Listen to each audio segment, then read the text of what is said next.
Them boys. This is our year. 2022. Yes, bitch. sir. What's good, internet? Them boys are here. This is our year. This is our This is year. our year, baby. Woo! 1994 all over again. Troy Aikman, Emmitt Smith, and Michael Irvin, baby. I'm Face Mason. That's Brother Guilo. FN Spider Punk in the building. We are the Talkaholix. This is In Talks, our hopefully weekly podcast where we talk all gaming, comics, everything else.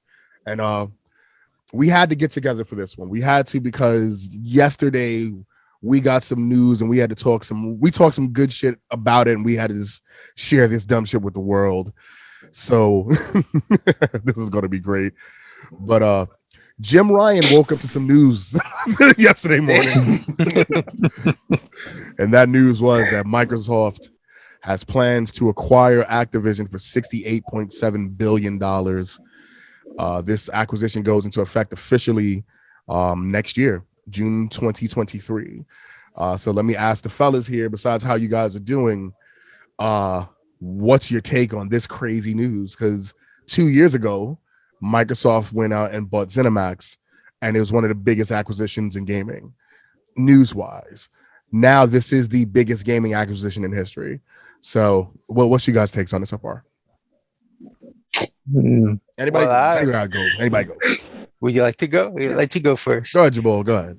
Go ahead. Me? Yes. Well, I mean, like you said, up until they bought that other thing that you said, because ZeniMax? it's like, yeah, what Cinemax? ZeniMax. That's what they bought. And ZeniMax owns Bethesda and all that other shit. Okay, so you said what you said, but I'm gonna keep acting like I heard Cinemax. So I gotta go and watch the Red Shoe Diaries. Yes, you do. Twice. Over there, see like classic, see throwback David Duchovny. Oh shit! I forgot he was in Red Shoe. I forgot. Wow. Yeah, before the truth was out there, the truth was in there in panic. And David Duchovny is Post Jake Gyllenhaal, the penny drop. Scully. Yeah, this pre-Scully, pre-Mulder and Scully. Whoa. Yeah. Yes. Gillian Anderson, where he came from. That's why she had Mace on. I'm joking. I'm sure they got along swimmingly, but I like to imagine that Gillian Anderson had a piece on her. Like had that Roscoe in her pantsuit pants. It was him and Nick Cassavetes. Yeah, he was in every movie. Has some brass knuckles. There were certain names in every Cinemax movie. The Cinemax All Stars. They got a fighting game with that one. They got to do a fighting game with that one in it. But Red Shoe Reunion, that's what they got to do. Let's do it. Red Shoe Redemption. Let's go. Do a cowboy style. Oh shit. Reboot that shit. Did I just break your mind? You just did. Record that and save it as an NFT, just as proof that I said it first. I want this gift right here. We're gonna get this. So ZeniMax, that was the big thing. Yeah. Microsoft was like, hold my beer. And then they went for the House of Call of Duty. And like the other stuff that they have. Like, you know, and Blizzard, you know, Overwatch. Sure. But everybody now is looking at this and they're waiting for that Game Pass lineup. They're waiting to play all of the retro hits and like stiff arm, just full on Heisman Trophy styles on all of the new stuff. They're like, we don't want Modern Warfare 7.0 space battles. Just give us our upscaled Modern Warfare 2. Open up them servers and let me play in some noobs. Yeah. But all of that aside, the ripple effect of this deal is so massive. You got Forbes talking about it. Like Sony took a $20 billion hit in their stock price. This off of the one day. Like the one deal day. isn't even finalized. Like they're just talking about it. This is something. It's one of those things. It's like they're not dating, but you saw them sitting at the same table. And it's crazy. Like it could go shit like this balls. It could really, in a year's time, something could happen and make it where this deal doesn't happen. Bobby Kotick could show up and have a meeting with Phil Spencer, just drop trowel and just let the tusk on Mr. Elephant just fly free, and then Phil Spencer be like, "Nah, I can't." Listen, I can't. Like Bobby Kotick could show up in a negligee and just run through Microsoft building 1.0, like Microsoft Metropolis, to the soundtrack of Britney Spears' Toxic. Like Bobby Kotick, who wow. I love how you have Mhm. full scenarios ready.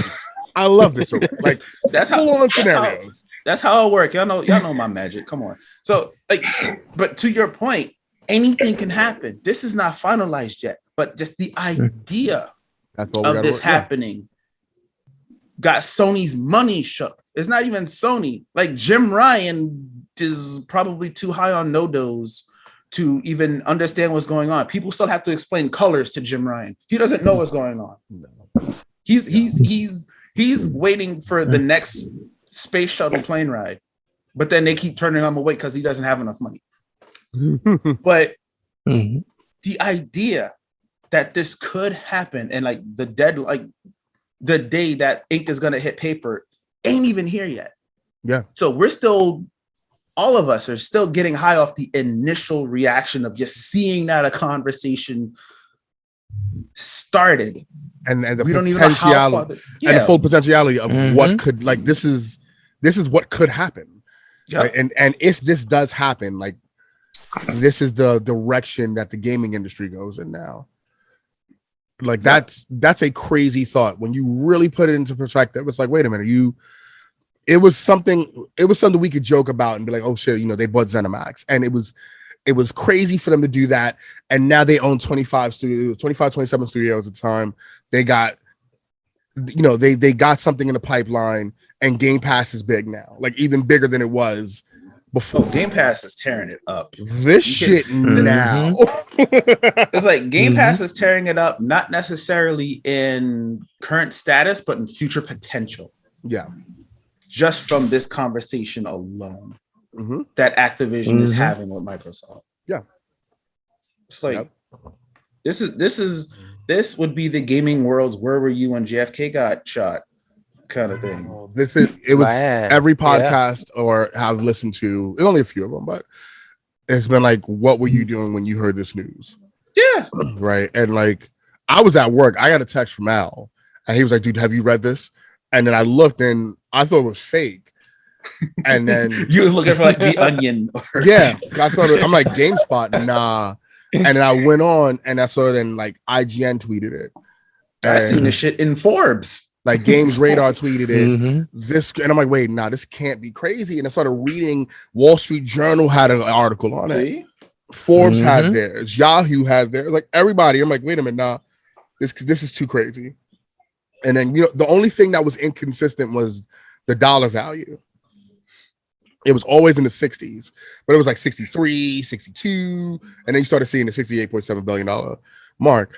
And then it's like, okay, what in the fuck, man? Like, when you go think about this, like but before I even go into this, Al, like, what did you feel? Like, what was your initial reaction to but when you sent me this text, you had already read that article. What was your first reaction? Or your initial please don't make it sound like a grief counseling session. Because I feel like that's how man just approached you. It's like, now tell us how you felt. How did you feel? Well, I mean, when I saw the news on the phone, I was like, it's like, man, the only thing that pretty much reminded me was like Microsoft is pretty much the Disney of gaming. I mean, they're just buying acquisitions left and right. I mean, if I was Jim Ryan, waking up to this news, I mean, I pretty much be shitting in my pants right about now. I mean, how can you top this? I mean, not only did you acquire a big studio, but now your portfolio is expanding, which means now Game Pass is going to have twice the value with all the IPs that they required. And the best thing that Jim Ryan could do is what? Make a fart noise with his hands. Yeah, pretty much what? Make more PS4s to combat the PS5 shortage?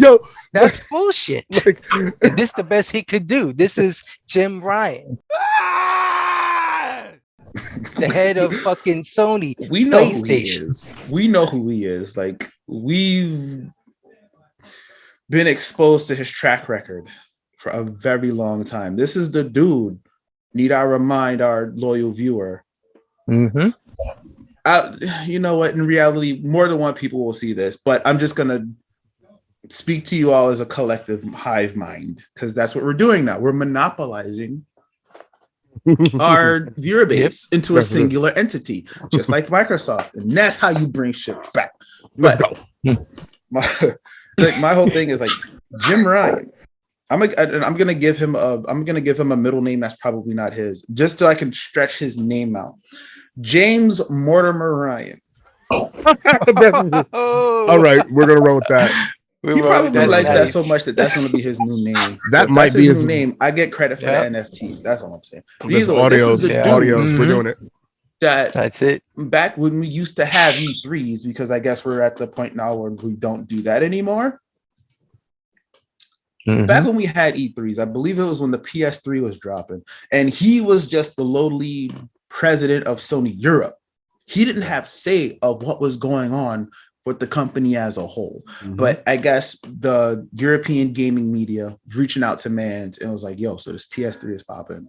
I don't think it was the 3, because the 3 did start off with backwards compatibility. The first that first set of 60 gig ones. First one, yeah. So with the PS4, it was European media comes up to my mans and is like, yo, mans, what's good on that backwards compatibility? Jim Ryan full on Heisman that he stiff-armed it and was like, ain't nobody want that shit. Now this collection of PS3 games that I have, while you are selling me your pitch to go to the next shit, you're telling me I don't want it? No. But let's keep in mind. Remember, I have not finished Azura's Wrath at this point. I've finished the story. I want to be able to go back and do my cleanups. And now you're telling me that no, I don't really want to do that. So now the funny thing is, now here's what you got to remember. This is the same company that back when the PS3 was announced, when they had the Boomerang controller, remember that one? Before the 6-axis dropped. And they said that no one really cares about vibration in their controllers. And doing that to cover up the fact that they were being sued by the company that created the rumble in their controllers in the first place. So I'm not surprised that that's the kind of stake. But then on the Xbox side, we had Don Matrick with his dumb shit too. So, but I mean, the Xbox is definitely sure to make backwards compatibility part of their catalog. No, it wasn't. Not in the beginning. Initially, the Xbox One had nothing. And Don Matrick, in an interview at E3, the next day, he stated, Go ahead. He stated that they asked him about, backward compatibility, and not only backwards compatibility, but they asked him about. Remember, at that point, the Xbox was always on. It was always going to be on the internet, no matter what. That's the only way you could sign on, was going to be always on. Was that the same? Was the conversation about digital games part of that too? No, not at that time. Or not the digital game, but like that other shit where it's like they didn't want you to be able to resell your shit, and then everybody's like, that was after the fact. Those little things. Yeah. Those are like little side issues of the comics of the main series. As a consumer, like, you looking for my money. So now so they were talking about that, and it was my mom in the uterus. Like, I can't resell my shit. It was in the midst of all that, and they asked him about the always being on and backward compatibility, and his exact words were, "Well, we have a system for people like that. It's the Xbox 360." Damn. Talk about spit in your face. And it was like, holy what? And think about that. Like, we had that. Like, Phil Spencer was the one that came in after playing cleanup on that fucking debacle. after my man dropped that ambient tweet, and he was like, whoa. And he comes in and he's like, okay, let me clean up this fucking mess. We're not doing his mic real quick. Yeah, we're not doing any of that anymore. Like, that's done. This is what we're going to do. And then after that, it became okay. I remember watching that E3. I watched it. And he was like, okay, back, you wanted it. We heard you. We're doing it. Backward compatibility. This is how hard it was to do it. And he actually had like interviews where he explained what they had to do to make this shit backward compatible. And then his whole mind frame was like, we're not going to remember how the dude said, I forgot, the guy who was heading the team for Back and Pat was like, here at Xbox, we don't make you buy your games twice, and walked up the stage. Yep. That made me buy an Xbox. And walked right off the stage. And it was like, that was it. oh, you shooting. You shooting shots. You firing off now. And then next thing you know, like, stars. you had that, and then PlayStation Now drops, which did nothing. And and then Game Pass. Everybody talks shit about Game Pass, and this wasn't going to be a moneymaker, and it's a successful fucking thing. And think about this: EA stepped up and joined Game Pass. Ubisoft Plus stepped up, and they're now joining Game Pass. With this acquisition, think about it. Battle.net joins Game Pass, which means that you have access to Diablo on PC, StarCraft, Warcraft, World of Warcraft. That's all you. Like, it's come to this point where you look at what Jim Ryan is saying and nobody wants this or whatever. And it's like you're not really paying attention to what the fan base is looking for. And Microsoft is taking advantage of that. Like, we need to make Game Pass this thing. We need to have a expansive studio library, portfolio, so we can have any games and make any games that we want. And we have the access. Like, for 2 seconds, just imagine this, right? Even though we know, like in the warm-up we were talking, and Jamal, you stated that Microsoft likes money. So yes, multi-platform. Call of Duty is not going to be exclusive. Let's be honest. No. That'll be multi-platform, and it'll be cross-platform. At best, you're looking at some Soul Calibur shit. You're probably going to get like console exclusive skins. Like, you will have your Modern Warfare 2 Redux Part 3 Hyper Edition EX Plus Alpha, and it's going to have your Master Chief skin. Yeah. Or DLC that's timed on the Xbox as opposed and on Xbox PC side as opposed to PlayStation, right? So you have to, but let's just say if the situation was that Phil Spencer goes, yo, you know what? Let's make Call of Duty exclusive to Xbox only. That's crazy. The thought of that. That's gonna piss a lot of PlayStation fans. When you look at the list, when you honestly look at the list of what they could possibly own IP wise, and games that have already come out, Crash Bandicoot 4 and those remakes, Spiggity Spyro, a new Spyro game, right? Overwatch is theirs. Tenchu, I love Tenchu. Fuck it, let's do it. A Tony Hawk game. Imagine like just they go and remake True Crime. Because I actually like the True Crime series for what it was. It was actually pretty fucking good. And I'll say with I can't really gauge how successful the Mafia remasters have been, but the idea that they went and remastered, like after 3, they went and remastered 1 and 2. Yeah. So they saw something in the market that made them go, you know what? Let's do that. Yeah. Let's bring that back a little bit. Now, if Square Enix was smart enough, they could have looked at that market and be like, yo, let's do something with Sleeping Dogs. Sleeping Dogs, I love that game. That game was so cool.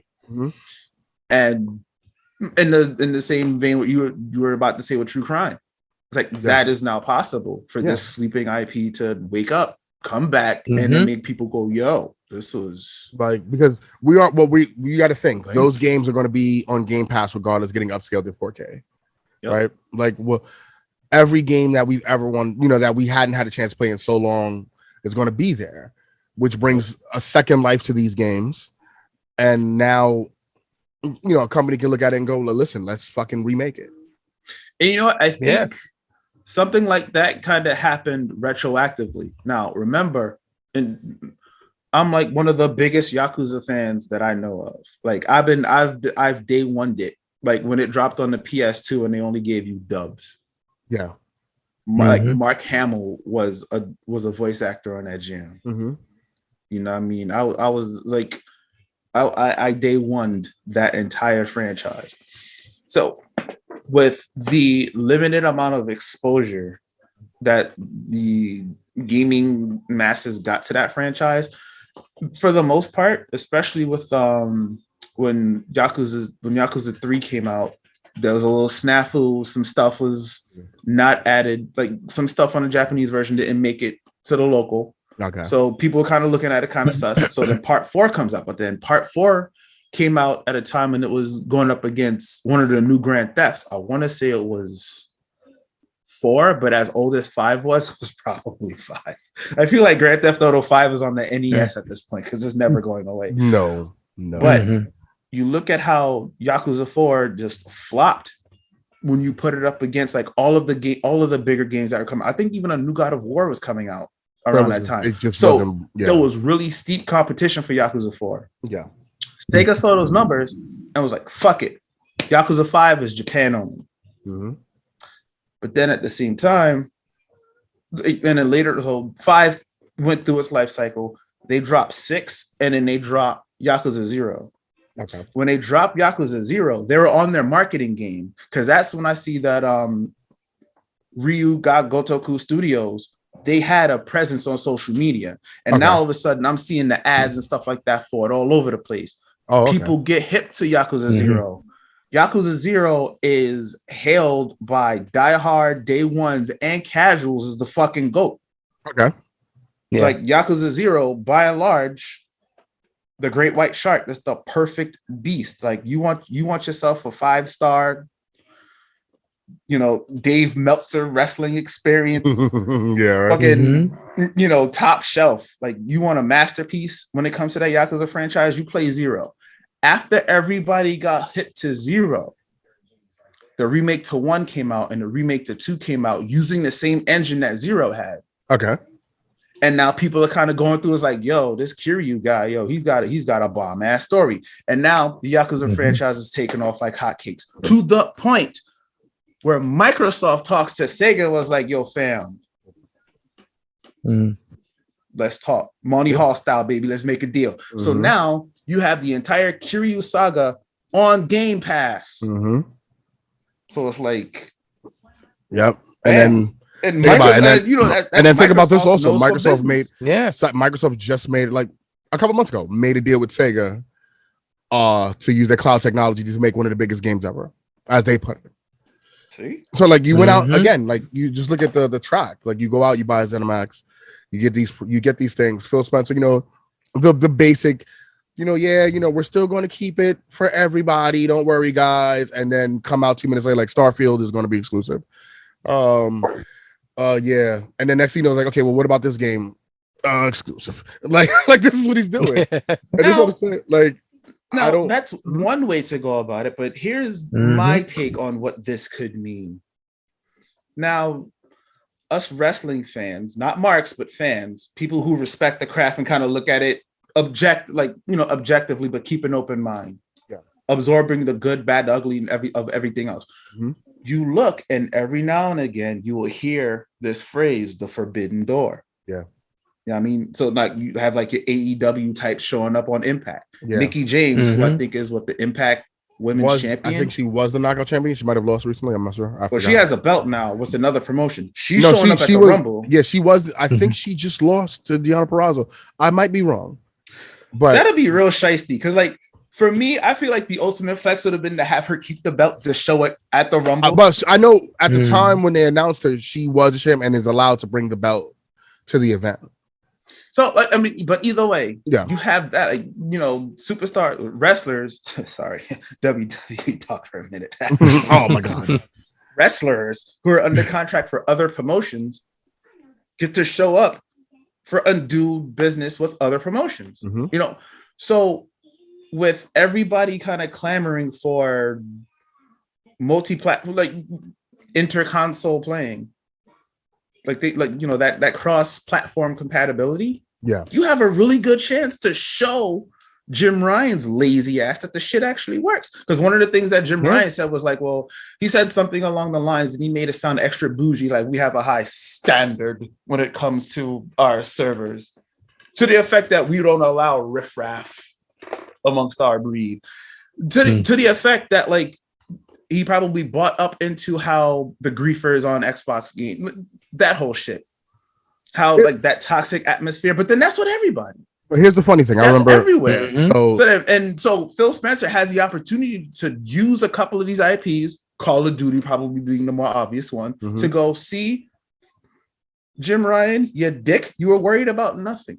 Well, here's the funny thing. I remember when cross-platform was just a buzzword, and everybody's just talking like we should have it. Like, just and then Rocket League did it by accident. Yeah, on PlayStation, right?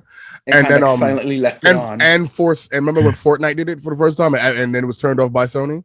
Yeah. But so now I remember it was a Giant Bomb interview, and they talked about it. And Phil Spencer, I love him, man, because Phil seems like he's down the ride. So he looked at Jeff Gerstmann. He was like, dude, we have Minecraft on Nintendo. He was like, we have Xbox Live on Nintendo. He said they are super strict about how you log on everything. The way they ban is unreal. He said, and we've been able to ban generations of your family. Yeah, and he was like, and we were able to put our game cross-platform, multiplayer, everything on their systems, on their servers. He's like, you have to sign on to Xbox Live servers when you go into the Xbox game, and Nintendo allows it. So he goes, what does that tell you about what we've been doing? Where Nintendo's like, all right, cool, let's go. Nintendo of all people, Nintendo. So the reality of it is, I've seen a couple of tweets and read some theories where people are like, "This is Microsoft is buying all these companies to put Game Pass on the PS5." I couldn't stop laughing because it's hilarious to think that. But when was the last time you thought that you would see an Xbox Game Studios game on a PlayStation 5? Deathloop. Yeah. And then just last year, look at what was it? MLB The Show 22? Day one on Game Pass. On Game Pass, the first time you've seen a PlayStation game on there. Think about it. Deathloop was the first game, and we talked about this on one of our reaction show videos. Deathloop is the first game, I believe, that's Game of the Year, that's exclusive for one company, that's owned by their competitor. That's fucking. You would have never seen this during the console wars between Genesis and Sega and Nintendo. You'd have never seen some shit like this. Even when PlayStation jumped in that console war or whatever, you wouldn't have seen this before. But you're seeing it now. And as you said, it was hold my beer. Like, this is something that's been taking some time. This isn't we're just gonna go buy them tomorrow. This is something that's taking time. They've been talking about it. Everything's approved. You gotta go through the legalities and stuff. But at this point in time, what do you do? Like, what, as PlayStation, what do you say to this? What is your thing? I mean, you obviously going to go on the same, they're going to keep the same path because they have some amazing exclusives dropping.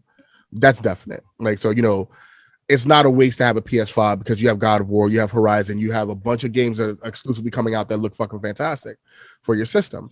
But when we're talking about a massive amount of studios and a massive amount of IPs, Microsoft can go out and be like next year. Like, imagine what next year's E3 is going to be like, if there is one. But imagine their next game conference after June of next year and what that's going to be like. Because if you're in the planning stages now and everything goes through, and you're sitting there going, okay, this is what we're going to do with this studio. This is how we possibly make Clean House. This is how we're going to take this studio and do this with them. Why imagine the shit they're going to bring up. Phil Spencer and Sakurai is gonna show up, be like, Master Chief on Smash, bitch. Sakurai's done. I've never seen a man after that Sora shit. I've never seen a man just breathe like, I can finally walk away from this shit. But like, they're gonna have to wheel Sakurai out on a wheelchair. But look at him on a Stephen Hawking rig. But think about it. Like, you have right now, like, Overwatch is massive in esports community, right? Oh yeah. StarCraft is one of the biggest esports games of all time. Like, we can definitely say that. World of Warcraft is the biggest MMO ever made. No matter how little, like, the player base is dwindling, but still, like, who's keeping up? At their worst, who's keeping up?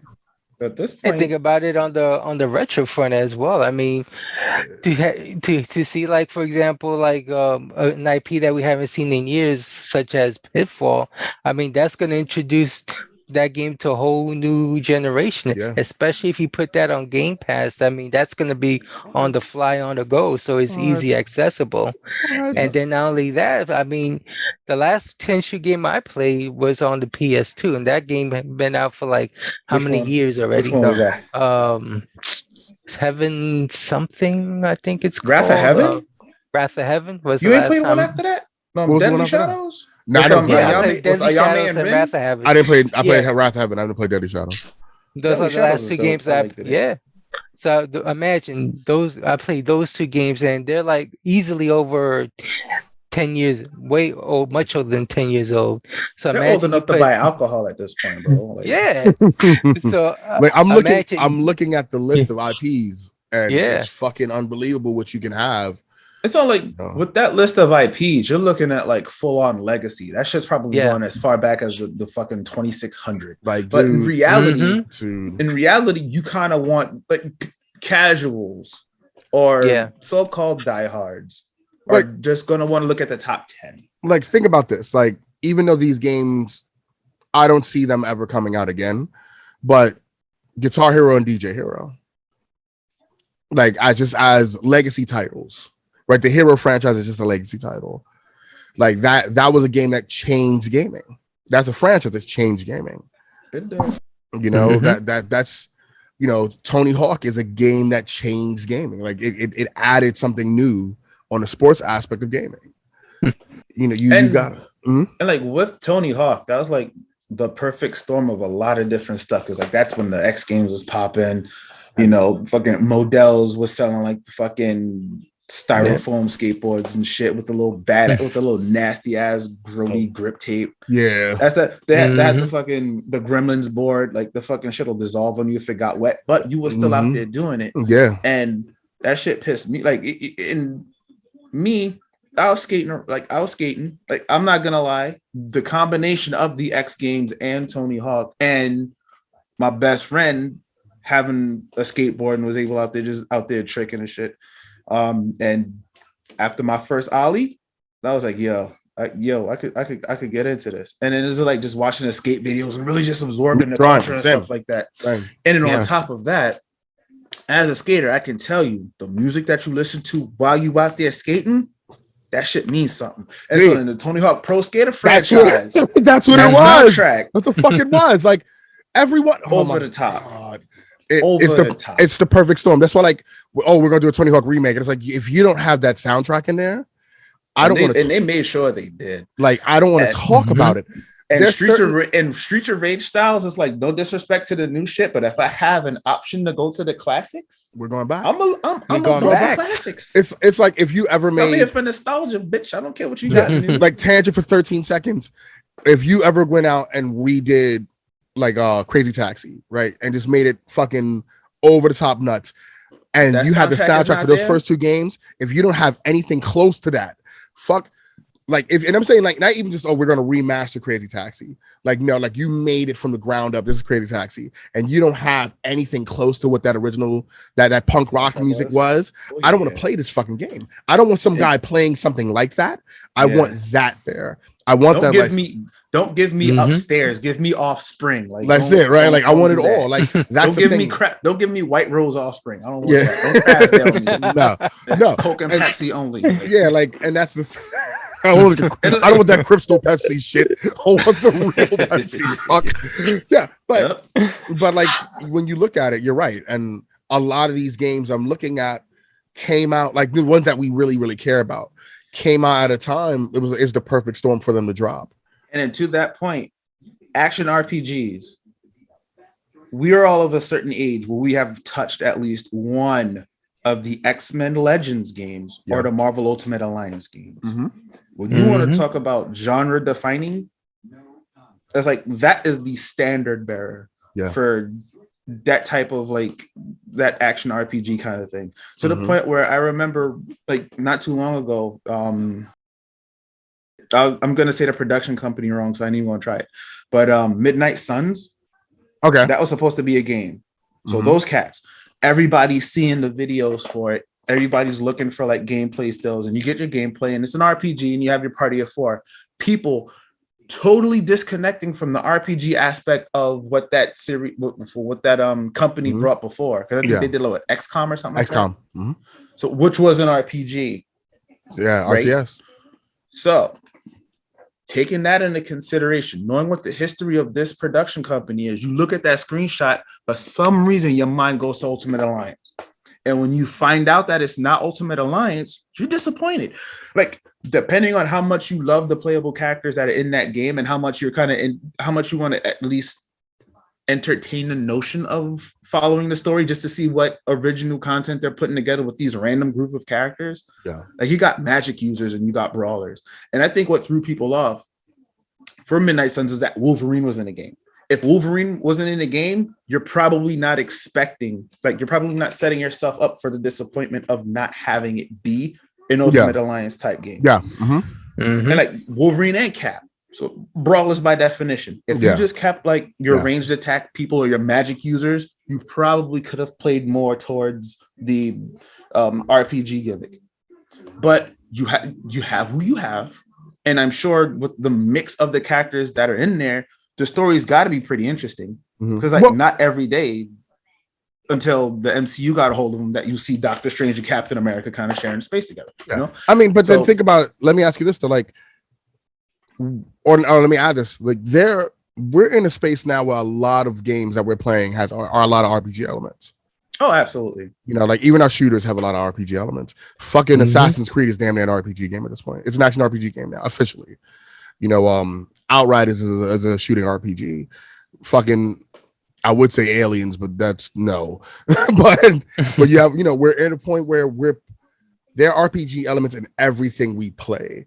And I'll say that there have been games in the past that have tried that and failed. It wasn't until X-Men Legends came out that's just the perfect storm. And so like people will kind of give a little bit of leeway, a little bit of space to action RPG elements, or at least the RPG side of an action RPG game, because of their fond memories with X-Men Legends and Ultimate Alliance. So what's that number though? Like, what's that percentage of people that would give that pass to, or even that leniency to, where you would sit there and go, okay, we're still going to make this game and run with it and be successful?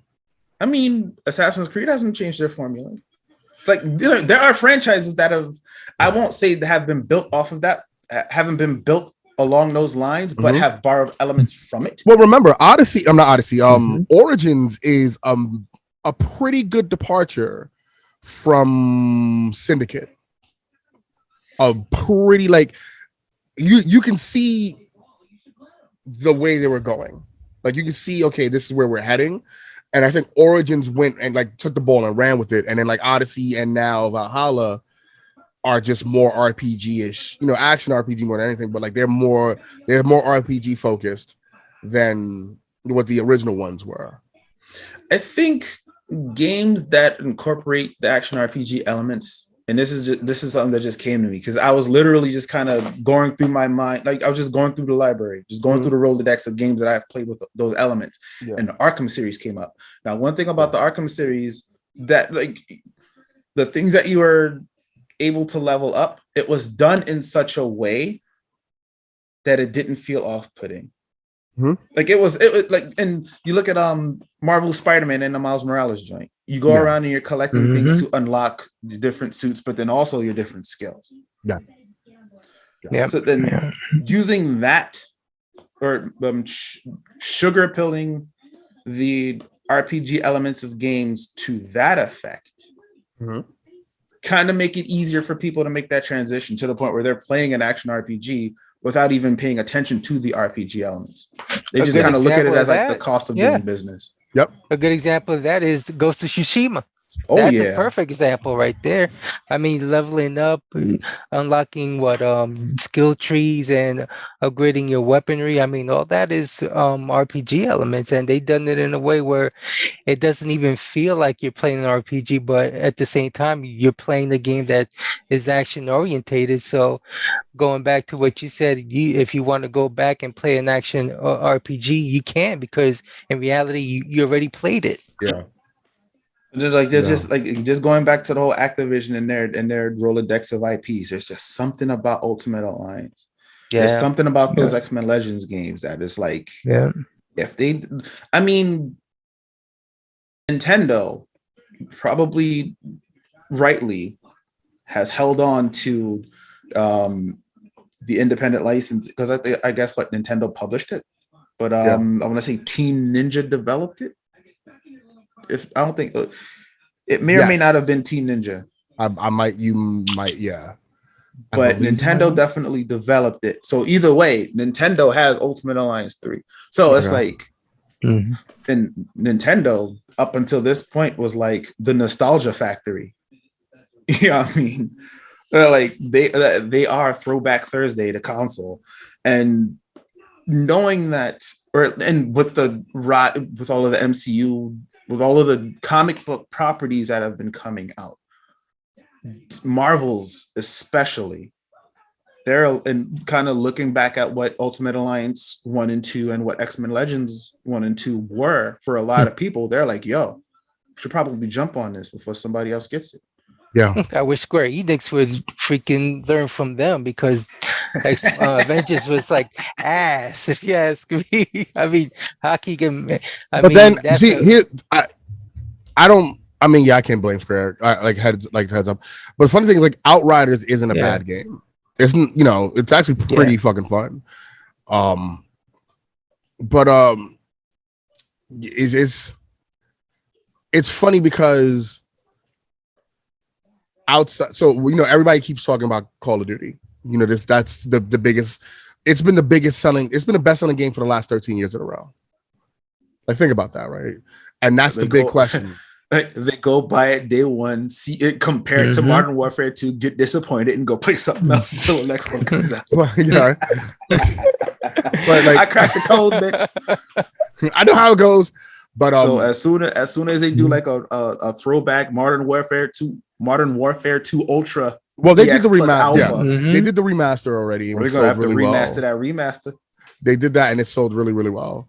But I remember a bunch of like that was kind of like I was almost gonna go back to Call of Duty when they brought that shit out. Like, I might do that, but like outside of that, you look at the studios that they have, and do you think that they're going to start consolidating these studios? Is the question.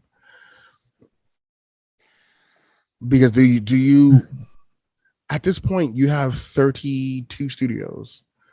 Well, 30 like over 30 studios you run with this acquisition. I mean, my opinion for that, I wouldn't say consolidate, but I would definitely see is, for example, if a studio is working on a new project and they need 2 hands, they could easily take 3 people from another studio and be like, look, go to Activision, whatever, and work on this game. I mean, that's what Activision's been doing.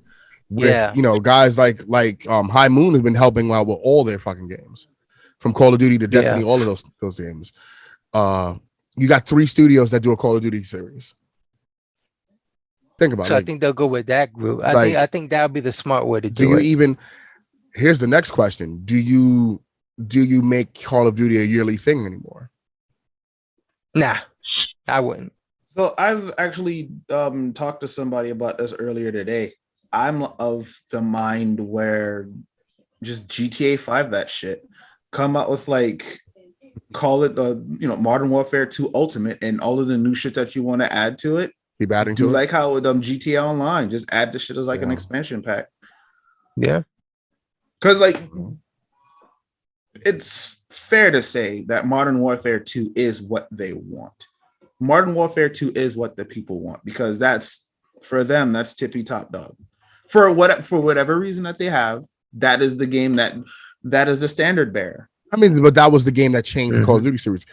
I like, as me, sounds like a standard bearer to like, can possibly live up to that. As something that, like, I remember playing the original Call of Duty games on PC, and those games were, whatever. But I'm sick. You were sick of playing World War II games at some point, and then now to get it, like, to have that game come out, the Modern Warfare series coming out was a breath of fresh air, and it was done so well. Like, I was super hyped for those games, And then it seems like they always want to go back to World War II for some fucking reason.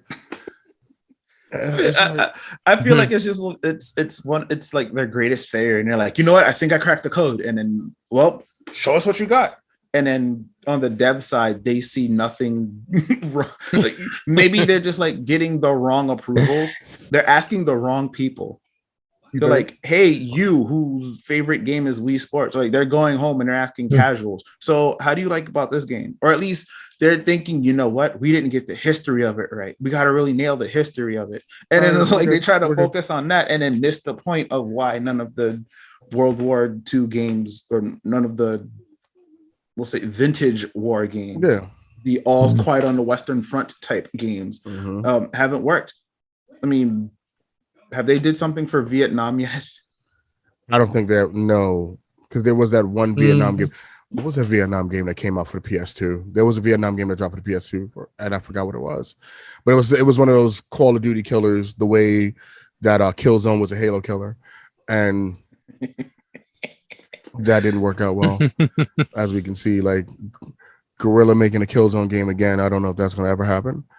But I mean, you know, Activision or the Call of Duty sect of Activision will probably still try to make World War II a thing. I mean, we're going to keep getting it. We're going to get it. You know, so like I said before, we're not going to. It's not. I honestly believe it's not going to be an exclusive title. So it's like, so you've played some of the World War II games, right? Yes, originally, like the new ones. The new ones. What was the new ones? I played maybe one or two of them recently, like just beta shit. Didn't care. So what was it about those that you didn't like as a consumer? We're just going to put it out there. Let's wish list this shit. Let's wish list this shit. I got it. It's like, okay, if you watch a friend like a movie franchise and you're getting the same movie over and over, you stop caring about it. I feel like after a while you're telling the same story over and over. Like, you can tell the story from 5 different perspectives, but if the story doesn't change, it doesn't work. And not even the zombies helped. the classic shark jump of adding zombies to an IP, that didn't help either. That does nothing. That does, like, for me, and I remember, like, you know, it was a big thing. All my friends playing Call of Duty Zombies, and it was like, I don't care about this stuff. I don't like. And then it got to a point where, you know, I'm a campaign I like the campaign. I love the story mode of any game I play. You know, obviously Call of Duty is more multiplayer focused, and, you know, same thing with Halo. You know, they're multiplayer games. Fine. I don't do the multiplayer games anymore. Like, it doesn't appeal. Like, it doesn't appeal to me. So when you start, listeners, that just means viewers and or listeners, depending on how you. That means I suck at gaming. Your podcast. That means I suck at gaming. He just doesn't like people. I don't like people. No, I definitely don't. He is people person. That's not him. Nah, they love me though. So. Yeah, but I just don't. That's a curse. It is a curse. It's a gift and a curse at the same time. But invited to every party, but like you don't know who anybody is. Just sit there and like, I hate you all. You held a door open for somebody one time. You should come to this party, and I'm like, shit. Like, no, then you go in. I gotta go now. And then the party is total shit. It's like the wrong kind of Doritos. Well, that's Call of Duty. That is Call of Duty. The wrong kind of Doritos. That is the wrong. Yes, it's. I bought a bag of Cool Ranch and got hot nacho inside. Like, I don't care about it anymore. I don't. And then you know, I know they've tried different things over time, but I just don't care anymore. Okay, so then as a super jaded consumer of that Activision project, that franchise, specifically that franchise, yeah. What hope does this news give you, if any at all? For that's Microsoft is not the type that's going to put their hands in the cookie jar like that, where they're going oh, we're going to do this and this. You know, like they've been in this acquisition phase. They've been really allowing studios to do what they do and just do the best that you can do. We'll give you the money and we'll, you know, but you have to produce the best you can produce. And I think it's a twofold process, like with Microsoft acquisitions, especially with the giants the giant that they've acquired last year, and then the giant that they're currently in the process of acquiring now. Yeah, it's that.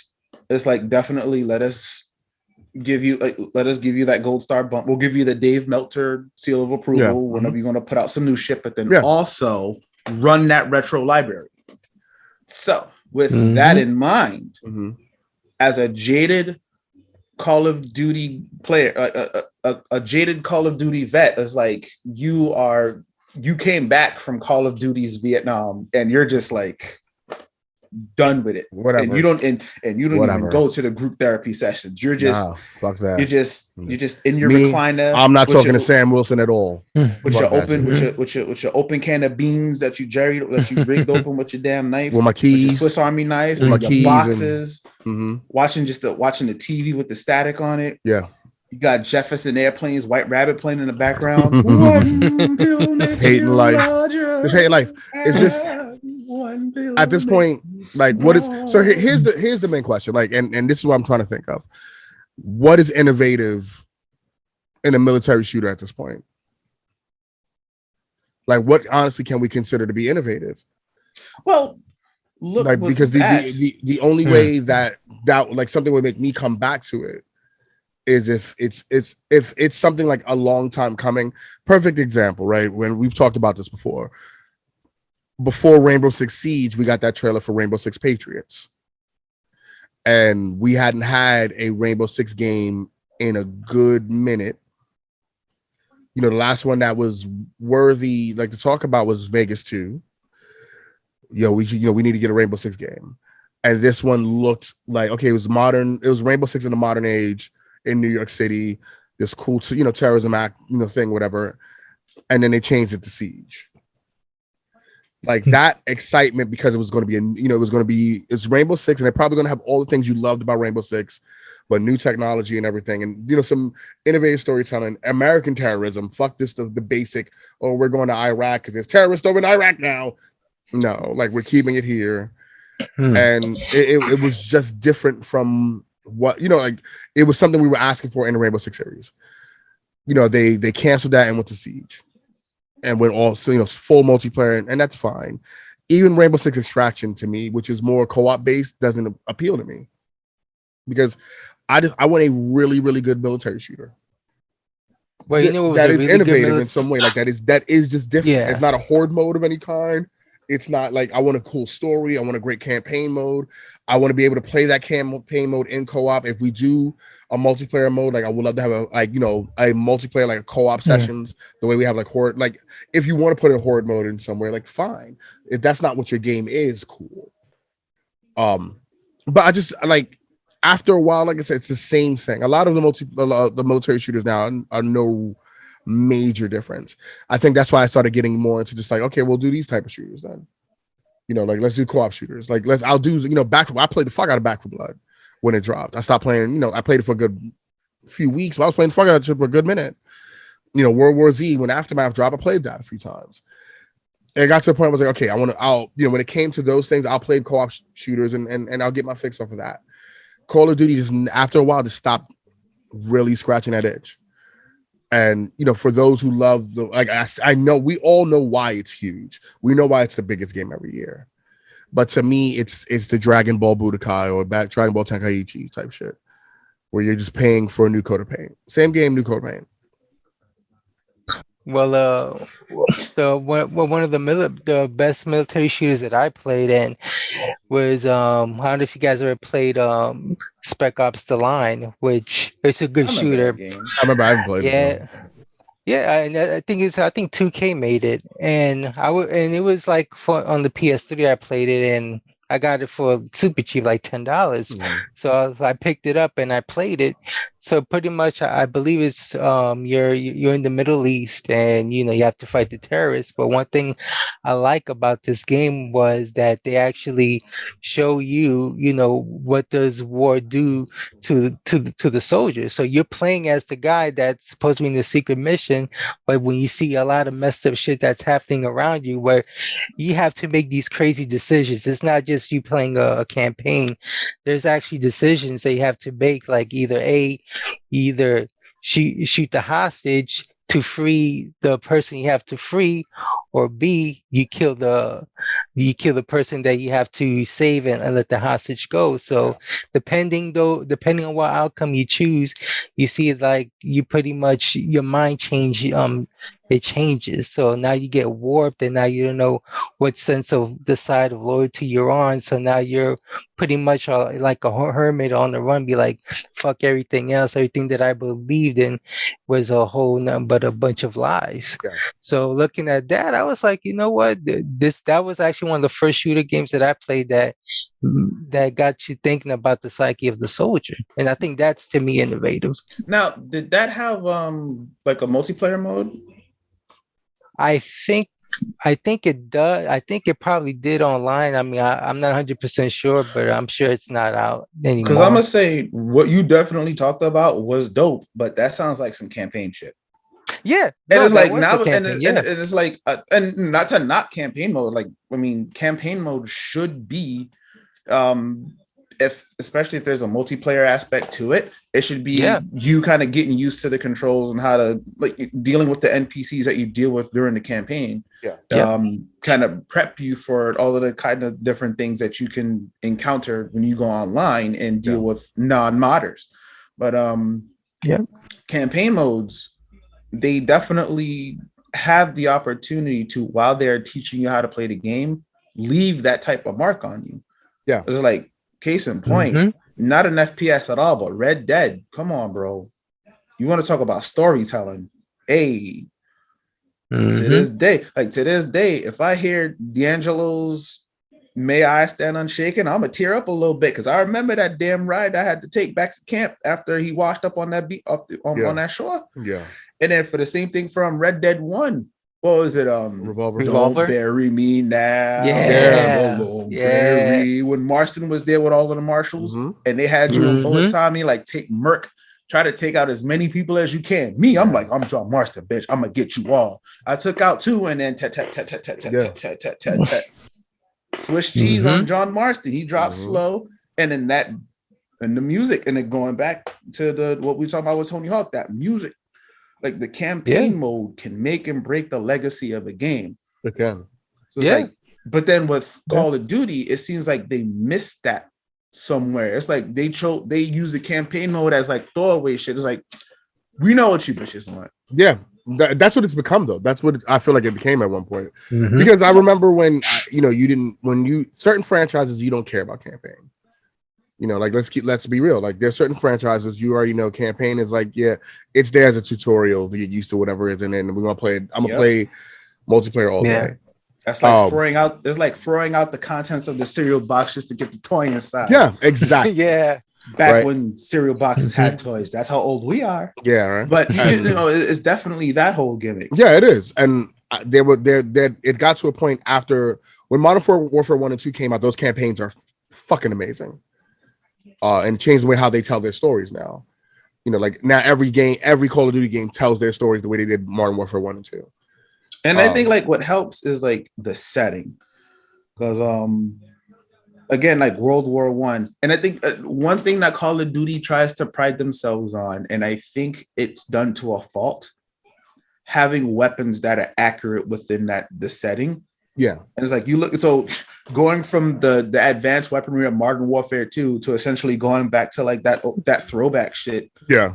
Like your single pump rifles in World at War, for example. Yeah, World at War, yeah. Where they're telling the story of like World War One. You didn't have like that type of advanced snipers. You didn't have like drone strikes. You couldn't call that heavy hell on people. Yeah. In World War One as you could in the era of Modern Warfare 2. Exactly. And I think when you jump back and forth with your installment, like with the settings of your installments, that kind of throws dudes off a bit. That was and me as an outsider who has never played Call of Duty, because my joke would be if I wanted to shoot people in fatigues, I'd enlist. So just like hearing people talk about Call of Duty and just reading about it and like all of the different time periods that they jump from, and it's like the weapons that they're in the game. It's like they really wanted to be accurate with what the weapons of that setting. Yeah. Some people want to play that old shit. Some people just want the new shit. Yeah, it's just they just want to hold down the trigger button and spray and pray. They don't want to have to tap individually for each round to go off. When the last was Warzone dropped and the beta came out for that, and they were going through all the the testing for it, and that's one of the games I've heard the most complaints about of a Call of Duty series, similar to how bad like Battlefield 2042 is. Like I've heard 1,000 complaints, and again, it's just you're doing the same thing now. You're like there has to be something innovative, and I don't know if you have time to truly innovate because it's one every and there's different studios doing it, fine, but it's like how are you allowed to innovate at this point? Activision's like, you'll get this shit out. You got 18 months to get it out. Are you truly allowed to sit here and be like, okay, all right, let's do these new ideas. Like let's just go totally off the rails with Call of Duty and make it feel different, or make this Call of Duty feel like different compared to that Call of Duty game that's dropping next year. Like you don't have that. You don't. And it's again, we know that it's going to sell gangbusters no matter what you do. But it's the reason why when you look at Madden, and Madden numbers had dropped for a second, on EA's front, and FIFA numbers had dropped for a second because it was the same fucking game. Yep. It seems like they put more care into FIFA than they do Madden, because FIFA always is an update every 2 minutes. Oh, but FIFA's a global phenomenon. Yeah. So Madden only sells here. Exactly. But think about it. Like I have a lot of fucking friends and a lot of residents where I work that are gamers that played the fuck out of Madden and stopped because it's like I'm buying the same game every year. Now I have friends on the 2K front who play 2K all day. My cousin's a 2K streamer, and that's his thing. He loves 2K, and I always ask him, like, you don't feel like this is the same game every year? And there are major differences. There are some differences he can pull out, but he just loves playing that game. So I'm not mad. Like when you have I'm not mad that Call of Duty is your thing, and I'm not shitting on anybody who loves that cereal. Eat the fuck out that cereal. Fine. I just want different flavors in my cereal now. Like to me, it's brand flakes, and I want something different out of it. That's why I stopped playing it. It was like after a while, like me and Al call it Call of Duty because it's just the same shit every year, and you're just putting a new coat of paint on it, and you're not paying attention to like the people who are massive fans that are going like, nah, this isn't the same thing. And that's what you read. Like I read a lot of those comments, and I'm reading like, oh wow, like there are a lot of people sitting there like they're not feeling this one. So where do you go with the next one? Do you scrap the next one that's coming out next year and go, okay, start over because we can't make the same shit? Because you have 3-4 studios making these Call of Duty games, and they're not any different than the last. And you're using the same engine, you're doing the same things.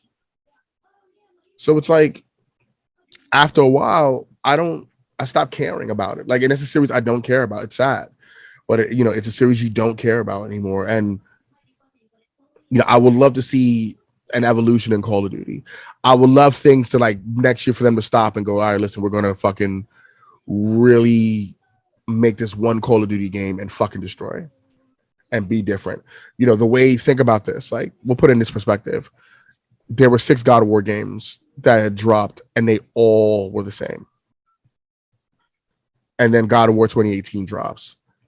Okay. I was just about to ask if you had gotten that too, but yes, you are exactly right. And they all the same. And then God of War 2018 drops, and you're like, holy fuck.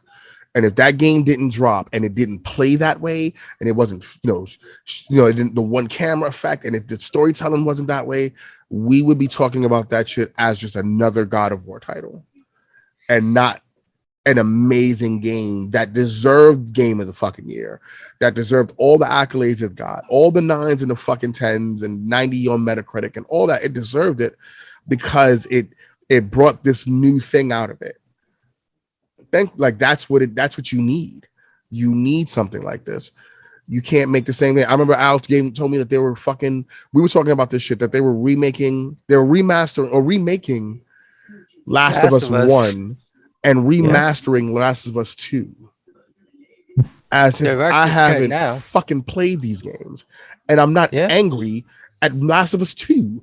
So like, and now it's more. You get more of the same. You don't want to innovate and make something fucking new. And it's not just a new IP. Destiny 2 is not a carbon copy of Destiny 1. It's not. Like you have these games that come out like sequel, in a franchise where they're not carbon copies. These are damn near carbon copies. And now you have some franchise. The cool thing about this is, as you both said, on the retro front, this is going to be fucking great because there's some games in there that we would love to see remastered. There's some games that we would just love to play again. Like just fucking play again, that we can get the opportunity to play again. And what is it on Game Pass? What was the phrase? It was the Game Pass phrase. Day one on Game Pass. There you go. Right? Like, so do we get that's going to be at the end of every tech demo that Microsoft puts out. That's going to be the signature of every email at Microsoft corporate. So we get to play them shits, and even if you don't have Game Pass, you get to go in the store and buy them. Right? You get to play all these fucking games again. That fucking feels great. That is fantastic. Like, you get some of these games that were only available on PlayStation 2. You can bring them here now, and we can play those shits, and hopefully get a remaster out of those, or a remake out of those, or something out of those. That's the cool thing about this. On top of that, it could be a really great way for them to kind of gauge interest in the possibility of continuing that story, or at least giving you like a full-on remaster. Yeah, because Activision has 9 notable studios. And again, some of them are Call of Duty studios, so you just put that in that box over there. And then you got some that have made some really killer titles at one point. And we're not even talking about like World of Warcraft and StarCraft, like what Blizzard does or whatever. You put that in another box. But you have these guys where you can put, you can get them to remake or like to do full remakes of some killer games, like some really good shit. Why not? Like, why not let that happen? I think Microsoft taking them and the way Phil Spencer thinks about gaming and like appreciating the retro titles and wanting gaming to move forward in such a manner. Like how I look at it is like, yeah, he can sit here and be like, listen, let's get these fucking titles out there. Let's give, since Jim Ryan has a thought on retro gaming being fucking hot balls, Phil Spencer doesn't feel that way. So we have all that. It's a good thing. I mean, now we're going to get all 92 Call of Duties on Game Pass. That's definite. You get every one of those shits on Game Pass. That's all right. They'll only play one. Yeah, right. But but then you have now you have the point, like we have the original Spyro games on there. You have like I said, you can get True Crime on there. You can get some of the mobile games to be put on Game Pass and be able to play on your mobile device, and it's yours. Like the day one on Game Pass thing is real. Like fucking Rainbow Six Extraction came out day one on Game Pass. I mean? And Ubisoft Plus is like, this is so then now here's the next question. Like as a competitor, because we can only talk about PlayStation because Nintendo doesn't give a fuck. Yeah, Nintendo's good. Nintendo's like, we'll do whatever the fuck we're going to do. Like, we're good. But what do, as the major competitor to this, what do you do? As, like, what does Jim Ryan say next? Other than some dumb shit like, yeah, we're not working with Activision. I already told you what he says. Well, he's not going to say anything. He's just going to make a fart noise with his mouth. Like, what do you do? Like, what does Sony as a whole sit there and say drool a little bit? Yeah. Because you're not, if you're not worrying about losing certain titles that's made you money, you have a problem. There's an issue. Or no, worst case scenario, losing those titles outright. Slightly better, but not all that great scenario, losing the exclusivity of those titles. Yeah.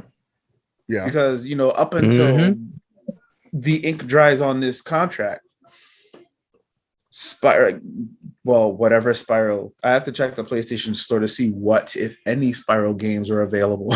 But it was Crash. They sold the triple pack in preparation for when Crash 4 dropped. And you could book that as this is the only place to play that shit.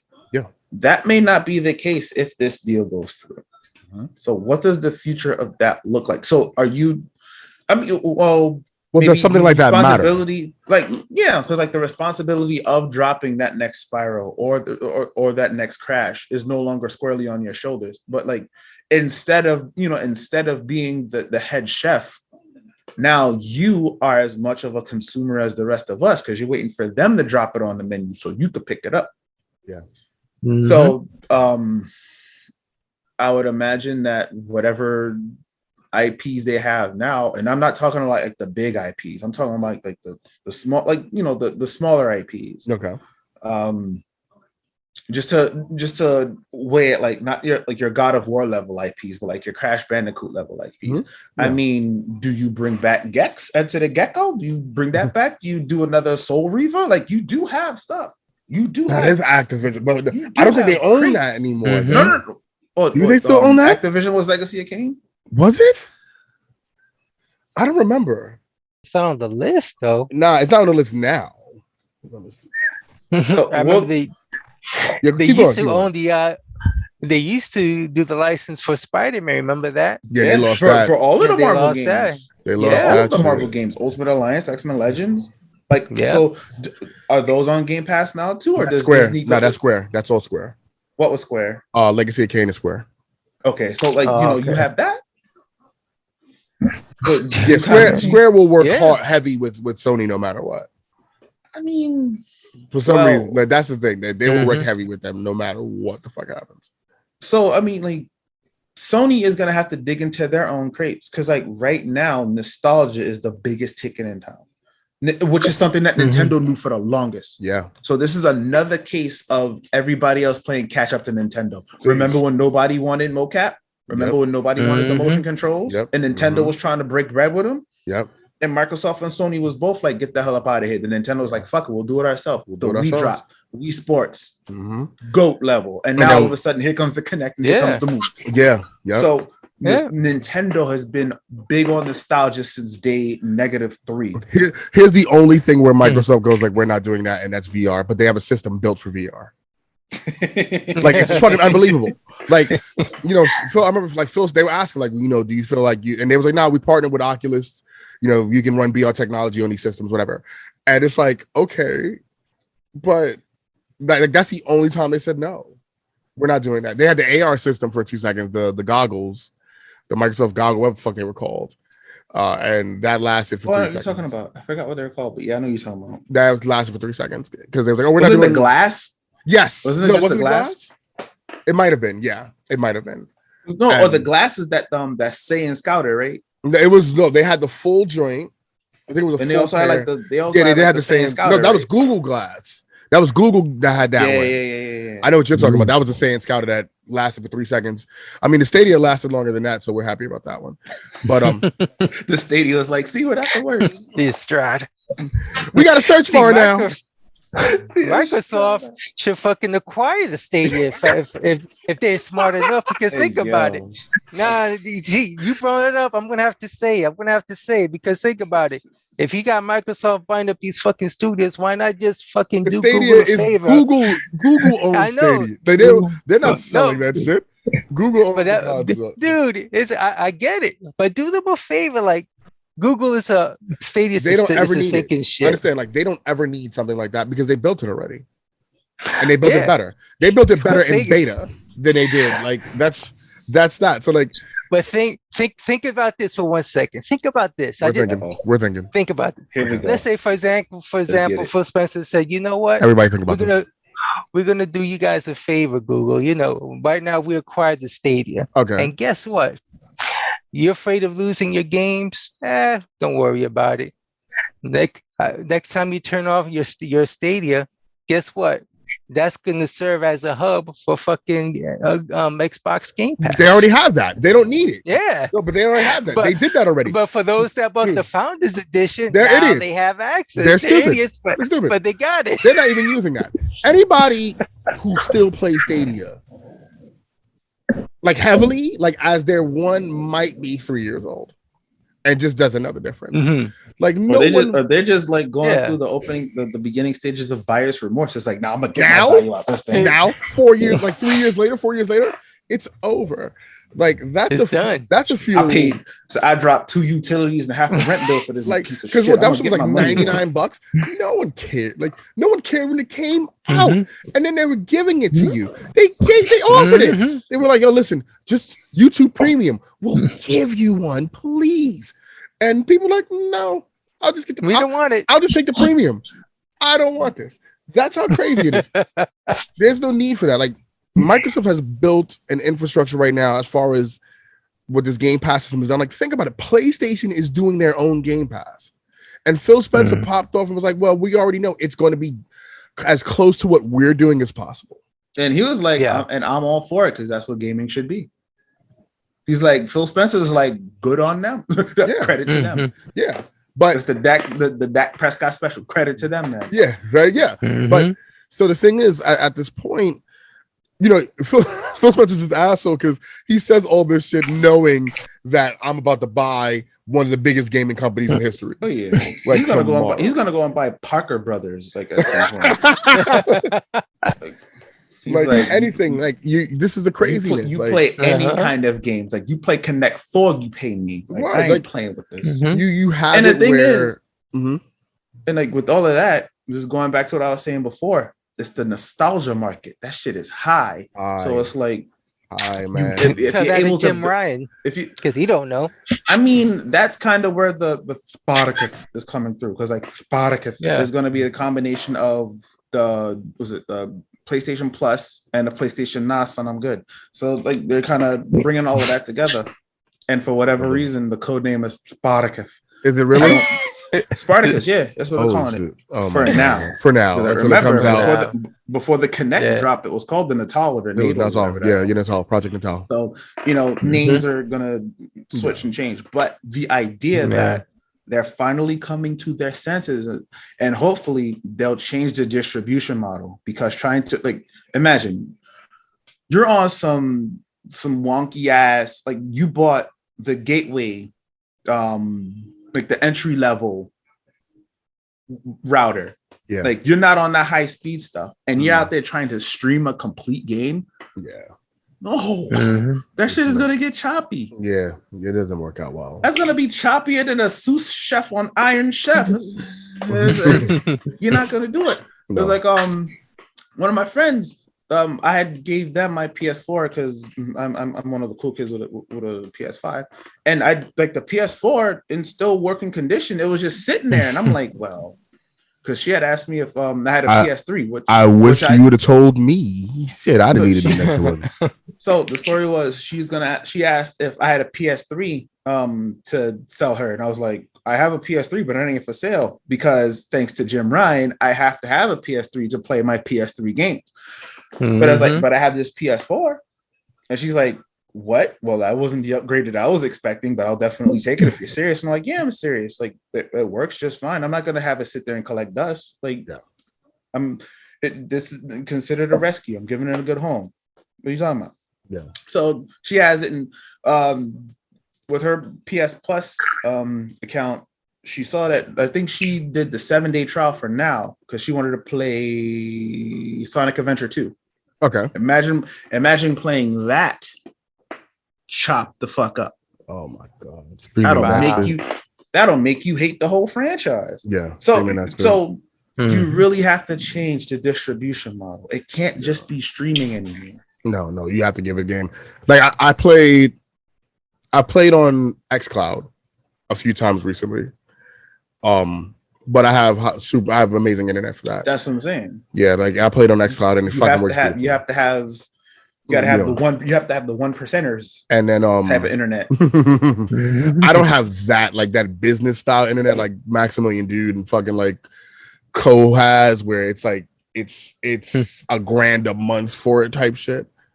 Like it's internet where they don't even give it where they don't give it to homes unless you're a business. Like it's like this crazy shit you got to go through to get it, and then they're NASA internet. They got to dig up and put it. It's craziness, but it's a fucking pretty penny. But when you have to gentrify an entire neighborhood, just but when you're playing, but when you're paying, when you're making 7 figures a year, you can do that shit. Like not throwing shade. But and to that point, that's what you need to be able to successfully stream something. So like if you got a bullshit Netgear, fucking router, yeah, streaming isn't going to work. But see, that was what was that company they bought? Oh, that they bought for their streaming technology when the PS3 was out. Oh my god. Sony bought a company for their streaming stuff. Mm-hmm. It was right before PS3 dropped, right before PS Now, and it was a thing. They had bought this Asian company that was known for their streaming technology because they wanted to and their internet technology as a whole, because they were talking about fixing PSN. Because remember, when the PS3 dropped, PSN was a fucking nightmare. And I forgot the name of is it Gaikai? But anyway, I remember they bought this company for that. And they were talking about it being this big thing, and it never changed. You can't do that. This is what you got to think of. You can't, as you said, change their infrastructure, and you got to make it where we can have these games. You can download these fucking games. Because like right now, nostalgia is where it's at. Because no one at this point, it's 1 terabyte of space, right? It's $200 to $200 to get the memory card for the Xbox Series X and S. It's another $175 to $200 if you want to get a nice SSD to upgrade your PS5 with, right? Nobody's really just downloading a bunch of games for the sake of downloading a bunch of games. Yep.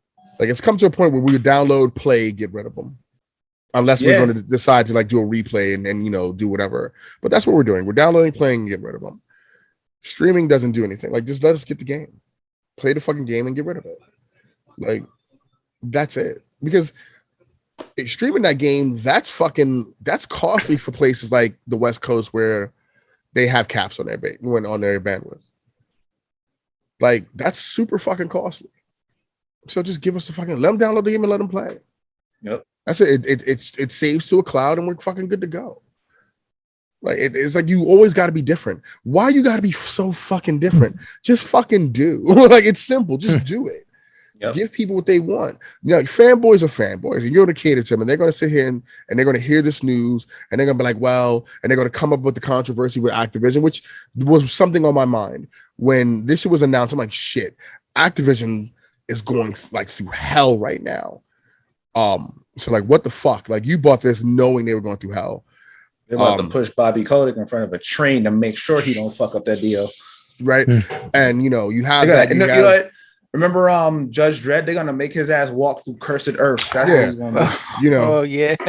And you have they're gonna exile the fuck out of Kotick. Like you have no shoes on. You have that happening. You have the worker strike and the gamers, developers trying to unionize. You all this stuff happening, which I don't think that Microsoft sees as a massive deal. Like let them unionize. Fuck it. If it makes the culture better, it makes the culture better. Yep. Like you have all that happening, and I bet you every fucking PlayStation fanboy is on there talking about, well, what, you bought a company with racists and or rapists and like shut the fuck up. Like, come on, cut the bullshit out, dude. Like this is reaching for the most awkward constellation. Hard. Because this is a massive deal. Like we're talking about the possibilities, the potential. Yep. The potentiality. The deal that hasn't even happened yet, but like this is like holy shit! They're announcing that we're doing the deal. We shook on it. We have to wait till fiscal 2023. And even at that point, massive. And at that point, they really just shook hands on the initial conversation. Like further talks are going to have to happen. Yeah. And if the the Spider-Man child custody case between Sony and Disney taught me anything can happen at the blink of an eye. You have to have them go through the process. Both board of directors have approved all this. Everything at this point is the FCC. Based on how everything is now, but who's to say that stuff doesn't change over time? Oh yeah, definitely. It's a year is a long time. Yep. In this situation, a year is a long time. So we're talking right now. We're talking in an ideal situation. This goes through without a hitch, right? Because think about this: AT&T was able to buy Time Warner, which owns a lot of shit, and it went through without a hitch. So on the night, we're speculating on an ideal situation, as everyone is, that this deal will go through without any issues. right? And we're hoping that Bobby Kotick gets thrown in front of a fucking bus, not literally, but get this motherfucker out of here. Give him his little severance package. You know they got one planned for him. Give him his couple of billion on severance and tell him to suck a hot dick. Do that. Everybody behind him that allowed that to happen, give them theirs and get the fuck out of here. Like that's what we're hoping for. You know, give developers, you know, pay them better. That crunch time shit has to stop. You know, because families are being destroyed by it. A lot of shit is how, you know, you have a lot of developers that are coming in that are fucking, you know, that like you have to have safe spaces in your at your job because you're going crazy with all the crazy shit that's happening at your job where you have developers like leaving for having mental issues. That's nuts to have at this point in time. You know, you would think shit with the pandemic happening, you know, we already knew that things were going to go like when things got back. A lot of people were going to try to, we gotta catch up with what we lost or whatever. You saw this major crunch, but dude, these fucking 6-day, 16-hour day crunches where people are sleeping at the fucking studios. Come on, man! Like, come the fuck on, dude. Like, this has to stop. So there are some real toxic things in this culture that has to stop. Activision hasn't been the first, but they're definitely they've been one of the guys besides EA that's kind of turned their back on a lot of it. Yeah. So you get rid of all of them. Tell them to fuck off. All right, we're going to change the culture of gaming as a whole. This is what we're looking to do at this point. And and I'd be happy with just that. But like what would you guys want to see on a cultural aspect of this? Definitely a change because, like, you know, the cat's been out of the bag a long time ago. Pandora, like Activision's Pandora, out of the box. God, no turning back. Like, none. People know that shit has been exposed, and then the idea that after the initial exposure, to get information that shows that this has been happening for a while, makes you go, whoa. And like to your point, it's like, so it's not just like developers feeling shorted by the parent companies. Like, so now it's taking the macrocosm, or like taking that macro level ecosystem of Activision, and like with each new detail that comes out, you're really parsing it down to an individual level. And when you're able to see that the individual is feeling some type of way, is being treated some type of way, it's one of those things where it's like you have you have your microscope and you're going down each level. And once you hit that one level and you look and you see that one itty bitty tiny molecule kind of looking at you with sad puppy dog eyes and with like a black eye and a bruised femur and stuff like that, everything comes back into full focus and go, wow, that place is fucked up. And then see the big picture. So then, you know, like you said with Phil Spencer, who we're just kind of building up to be nothing short of a superhero at this point. Yeah. Like, you know, and it's not meant to be that way. It's just like, This is a dude who has not lost the human aspect of what this business is. Or at least he doesn't seem to have lost that. Yeah. Like he's the kind of guy that you can probably come to him with the grievance and you'll get the sense that I've said my piece and he's definitely absorbing it. Exactly. It's not like what we've learned that Bobby Kotick may have been doing. It's like he gets a grievance and he's just like boiling up into a piece of paper and just kind of saving his friends and making them money. Like that's what it's lighting been. his bird cage and wiping his ass. That's what it's been this entire time. And so with the talks of Activision being under new management soon, the hope that the management of how the individual is being managed over there, there's hope for them. Yes. Like Sarah McLachlan should be singing songs about those workers right now, bro. You know, like for the low price of a monthly Xbox Game Pass subscription, $15 a month. You can make a difference in a mailroom clerk's life. Not even at the developer level. Like we're talking like infantry. We're talking boots on the ground. You know, and if you can definitely tell how something is run by how the people at the lowest, I don't want to say the lowest, I don't want to pull in Eric Adams and diss the low skilled workers, but when you treat those people who aren't on the more visible level like people, you would have to imagine how that shit gets magnified as it goes up. Oh yeah, definitely, man. Definitely, it's something like I remember reading that stuff because Ubisoft has been on that board too for years. Oh yeah, a lot. I mean, and people like to act as if that never happened, right? They like to, and it's a sad thing as gamers. Like we tend to forget what happened, the human aspect of whatever. Yeah. We look at like the majority of us skip through the end credits. It's like fuck them people. Yeah. Give me my trophy. And give me and my achievement. Yeah, we tend to forget that stuff, and you hear these stories, and then I remember like having conversations with people and talking about what Ubisoft is doing, the same thing that Bobby Kotick was doing, and how I didn't want to be the person supporting them anymore because like this is fucking crazy. Where you have sexual harassment, sexual assault, discrimination, all these things happening under the watchful eyes of Yves Guillemot, who sit there and says, "I didn't know anything was going on." But then you see he has fucking their emails with his name on it, like talking about this shit. The same thing with Bobby Kotick. Their emails of him threatening people, all this stuff. And we sit there and still buy a Call of Duty game. We still buy this game and buy that game, and whatever. Like that's if that's your preference, you want to act like shit doesn't happen, then act like shit doesn't happen. But this gaming culture is fucking toxic from a consumer standpoint, where like you talked about earlier, how people looked at and when you go on Xbox Live and it's a 13-year-old kid calling you a nigger all day. Like, like I've had that happen. But it happened a few times. I've gotten my jokes in that made that kid cry. So, like I'm just a little different than the rest. But like I've had that happen. But I've also had that happen on the PlayStation front too. Yeah. It happens everywhere. Anonymity makes, gives everybody all the amount of courage, probably more courage than alcohol does. So now, but the thing is, when you're looking at people who develop the thing you're playing, and yeah, we're supporting them by buying those games too. But those billionaires that are up there that are doing the shit that they're doing to these people, they don't deserve this. Like sometimes we have to speak and protest with our wallets. Yep. Sit there and tell them no, or hope that these guys go on strike, and make a change on that level. But we got to help. We have to help facilitate that change as well. Yep. With our dollars, we can sit there. There's cancel culture for everything else except this shit. Yeah. Somebody could put out a tweet 20 years ago when they were fucking 15 saying some dumb shit, and you don't want them to have a job now. But Bobby Kotick still has a job. Yep. Yves Guillemot still has a job.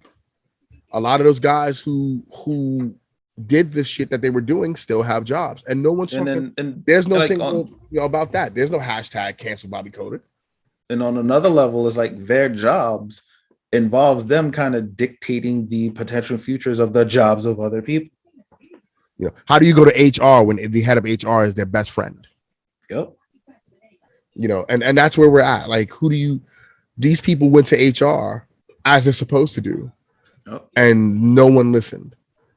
And we're sitting here going, "Oh wow, well, fuck them. We're playing. I'm playing Warzone right now."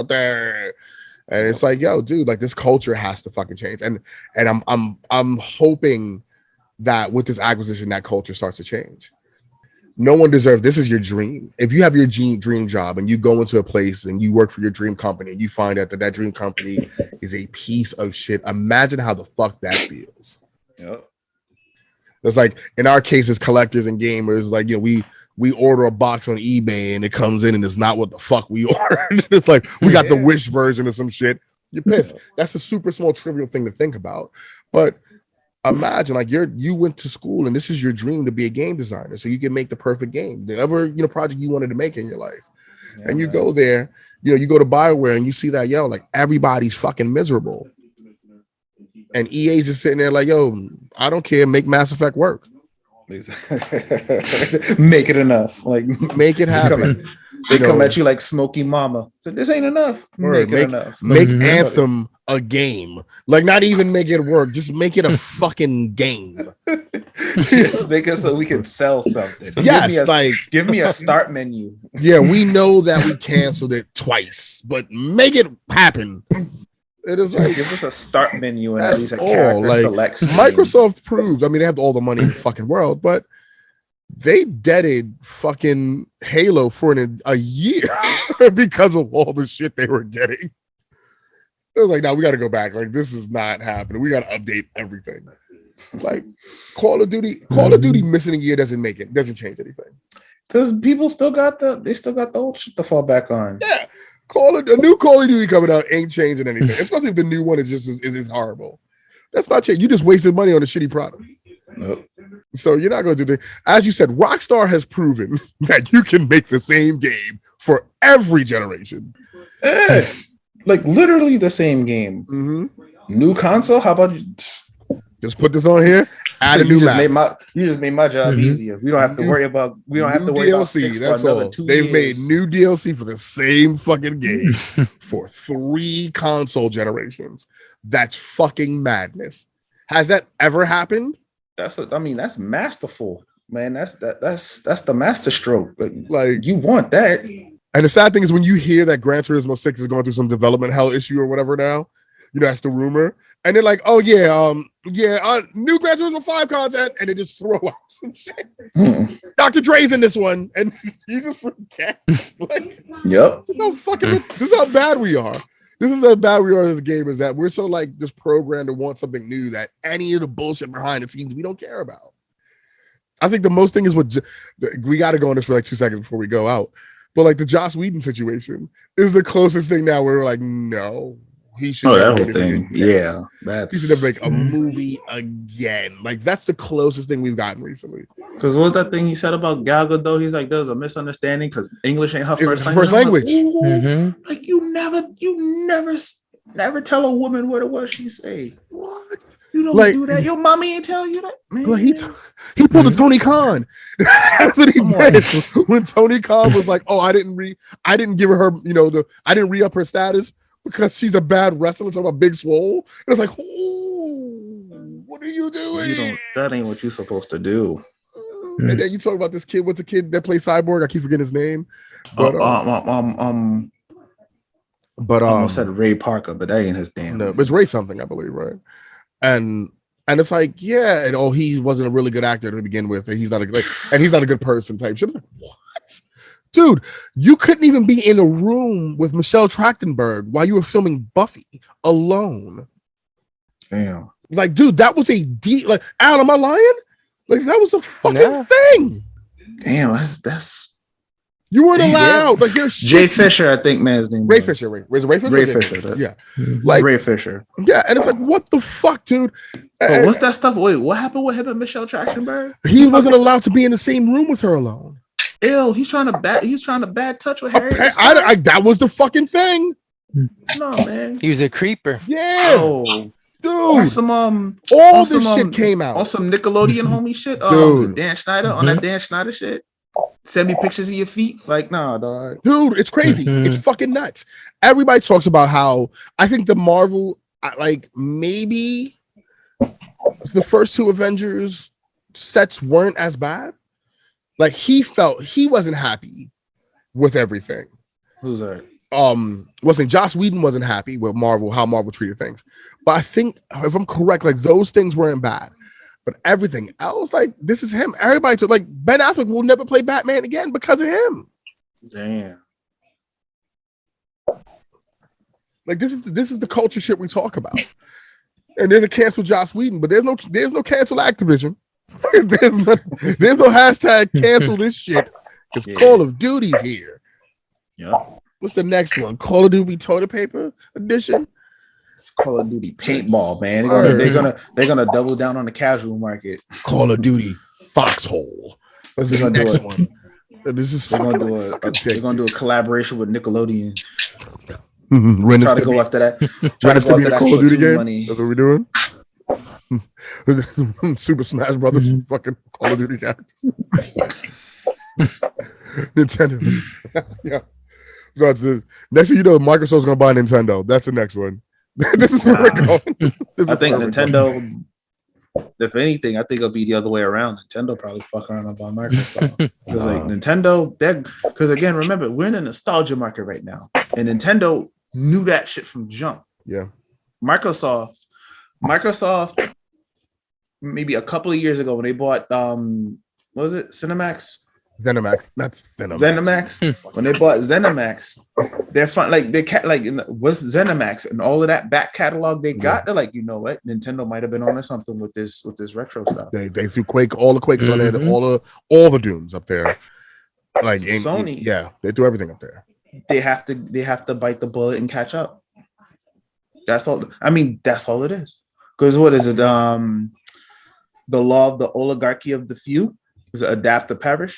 Yeah, that's what I mean. That's what it is right now. The thing is that I mean, like Sony, Sony's winning on the console sale front, right? Like we know that they're I forgot the numbers, but they're up a sizable amount as far as consoles sold. Again, we are never going to find out what consoles like the install base is. Exactly. So we will always know the number of sale base, right? And so Sony's winning on that aspect. But then when you don't have anything, like Microsoft's problem in the Xbox One, days was you didn't have enough exclusives, and Sony had them all. Like Sony was playing the same game that Microsoft played when the 360 came out. Like Sony had learned and Microsoft did. Now it's at a point where we talk about like in wrestling, we talk about like long-term booking, like long-term storytelling. Oh yeah, this is the perfect slow burn it. This is the perfect example of long-term storytelling. Like you sat here and bought, like you was like, oh, don't worry, we got things in line, we have plans in motion to make things happen. And then you went out and bought these small companies first. Oh, don't worry, we got RPGs coming out for the Japanese market. We got this happening, and then you went and bought ZeniMax. And you bought the biggest, like you literally bought the biggest RPG, the Western RPG company in the world. Yep. And sat there and was like, well, their next game is coming out first. Sorry, guys. Sorry. When Elder Scrolls drops, and we get that, and it says only on Xbox, and what's the phrase again? What's the phrase again, Jay? Hashtag day one on Game Pass. That's it. Like now, what do you say? You don't. You gotta do the forearm. You gotta do the forearm. Day one on Game Pass. like I mean, that's. I'm so gifting that. I'm clipping that. That's it. That's the NFT. That's our NFT. Yeah, that's it. We win it. We're running with it. But like, I mean, it is what it is. This is what you're doing, and then when you're able, and you think about it. This is like the perfect. This is like the perfect mix of like the past and the future. Yeah. So it's like with Game Pass, you're gonna get the stuff digital. So retro games digitally, like it makes the comeback. It makes the comeback. That's the thing. Comeback. Now Al's gonna be upset about that because Al's like, because you want to collect. You want to collect. So, yeah. But you know what? But Al, on that front, though, think about this, Al. Think about this, like for 2 seconds. On that front, as far as what we're like, as far as content creation is concerned, it's fantastic, right? On the collector's front, we subscribe to using 3 different companies for all our games, retro games. Imagine how much of this shit is going to be on limited run or super rare or Castlevania games. Like imagine that this shit comes out and Pitfall is out, and imagine the collector's edition of that shit, which is going to be shaped like an original Atari cartridge or some dumb shit like that. Like imagine all that stuff. Like now that's the bigger thing now. So as a collector, like it's exciting. It's definitely exciting because you get your hands on a lot of this cool shit now. I'm like, oh, dude, like I got it digitally, I got it fucking physically right on my fucking shelf. Hey guys, look at that shit right there. And then, but we get to play these games again, and you get to see them on that market. You get to see them physically again.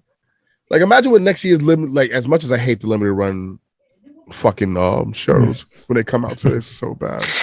Hey, if it wasn't for that, we wouldn't be getting out. We wouldn't be getting hit down at all. Hit down. Yeah. But imagine what it's going to be next year, because they come out after this thing goes into effect.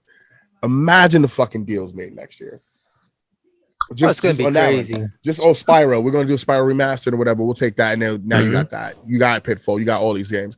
Like if Microsoft does some dumb shit and be like, listen, so Guitar Hero's back out, and Limited Run's gonna put out a fucking guitar. Yeah, that's what I'm saying. Like now we're gonna make guitars and Guitar Hero's back. Okay. Yeah, and one thing about limited run, they always, when it comes to the collector's edition, they always put a lot of thought and effort into it because they're fans. They're fans as well, as you and I. So here's what Microsoft does: Guitar Hero comes out. Yeah, they make an adapter so that it can plug in and work. Whether if you have a PlayStation 2 version, an Xbox version, whatever, they make an adapter that works for all these new systems that go USB, and they tell everybody to fuck off. That's what they do. And Phil Spencer, with his hands in his pocket at that E3 event, smiling, is going, "Listen, this is what we're going to do, guys. Sorry, this is what we're doing." And Jim Ryan's going to say that, "Well, we have DLC for Horizon Zero Dawn. We're here at Sony is really committed to our plan to go to forward. remaster Last of Us 2. So we're going to come out with Last of Us 2 Redux edition, which is going to be the remaster of the remaster." So whenever you're ready, guys, PC version coming. Now everybody's pissed about that. It's gonna the Last of Us 2 Me Too edition. The Me Too edition. We've added a breakdancing mini game into the Last of Us 2 remaster, and we're gonna call it the Last of Us 2 Electric Boogaloo. The PlayStation light gun on it. Watch it be like Last of Us VR. That'll be the next one.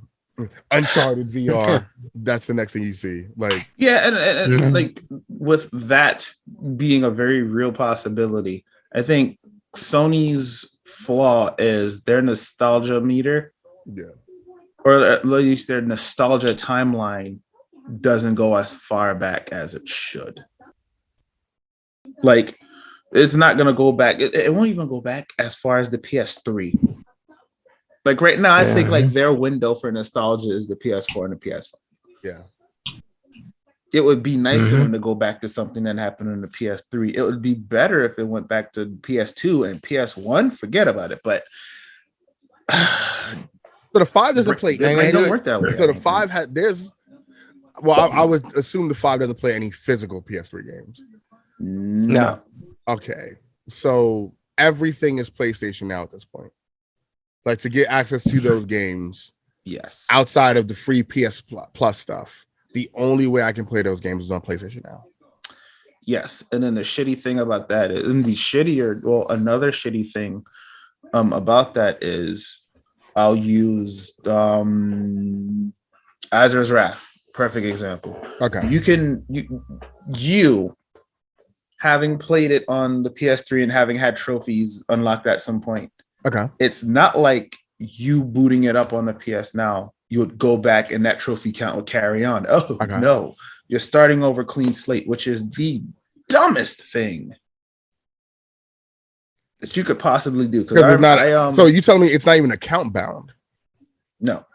Oh, fuck me. So this is like, so then my PS3 trophies are worth nothing now, is what you're telling me. Mm-hmm. And then it's like with the remasters of Yakuza's 3 through 3 and 4, because 5 is Japan only. But even with 5, the remasters that came out, like the remastered triple pack that came out with upscaled versions of 3, 4, and 5. Yeah. We'll say legacy trophies for those games for the PS3 doesn't matter. My progress from those games that should be tied to my account doesn't matter. I have to play it again from scratch. That sucks balls, dude. So that is what lazy backwards compatibility looks like. That's what lazy attention to legacy titles looks like. And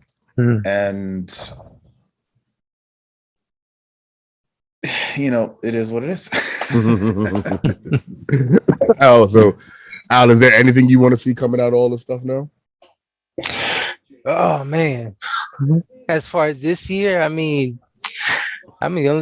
guess the only thing I just want to see is the big boy stuff. I mean, when we got War Ragnarok, definitely want to see that. I definitely want to see when the Callisto project is going to come out. That's another game I want to talk about. The Dead Space stuff.